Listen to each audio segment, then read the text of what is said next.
Education, financial, and cultural factors can play a role in how mental health is perceived in the Black community. And there's also just a general distrust of professionals in the field.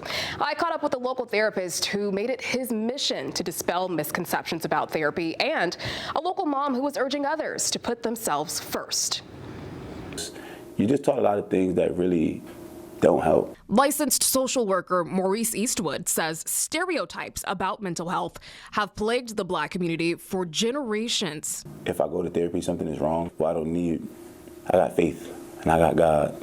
And you can have God in therapy. There's also that idea that they're going to put you on medicine. He says there are several factors that could make it difficult for people to acknowledge what they've been holding on to. Is it work? Is it finances? Is it your life choices? Is it your family? Is it things you grew up? Is it sexual assault? Is it that you live in an area where you've noticed that gunshots go off and it doesn't bother you? Or you have 10 dead friends by the time you graduate high school? A report from the Health and Human Services Office of Minority Health shows Black adults living below the poverty line are more than twice as likely to report serious psychological distress than those with more financial security. Eastwood grew up in Hartford's North End. And they called it a promise zone because I'm assuming that there was a lot of promise in that area, but nothing was living out its full potential. The average income was $12,800. He says in areas across the country where poverty is prevalent, so is violence. It's an experience he encountered firsthand as a young man. I remember being somewhere and someone who's associate of mine, I was probably like 18, got shot, and no one wanted to call 911. Like, they didn't want to be the phone that called 911. Through his business, Seek Therapy Now, he's working to change the narrative. He wants others to get help and unwind the grip ego and toxic masculinity have on the community. There's a certain level of strength that is exhibited when you say, like, I'm not feeling good today. Mentally, I'm not there today. Damn, I'm sad. I'm just not well.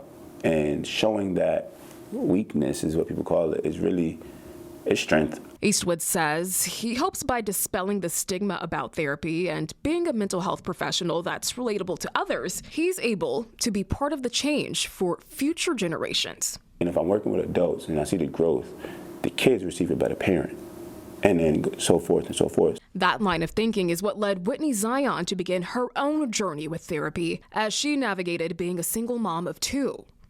When I realized I was crying a lot, I was crying so much. I would cry in the nighttime.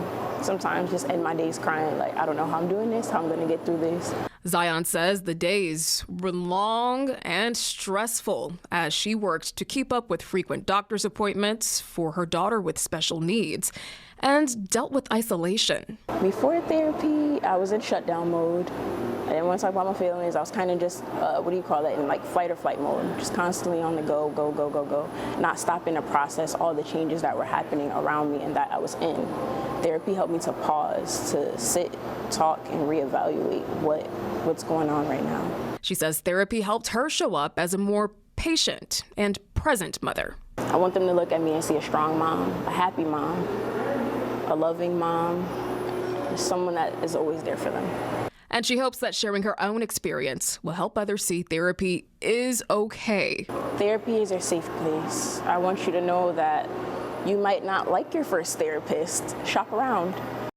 Now, if you're not comfortable committing to therapy yet, Eastwood recommends checking out support groups or even online discussion boards. Don't forget, you can call 211 or 988 for help. There are also resources available to adults and children through the state. Head over to fox61.com for those details. Symphony Privet, Fox 61, Connecticut's news station.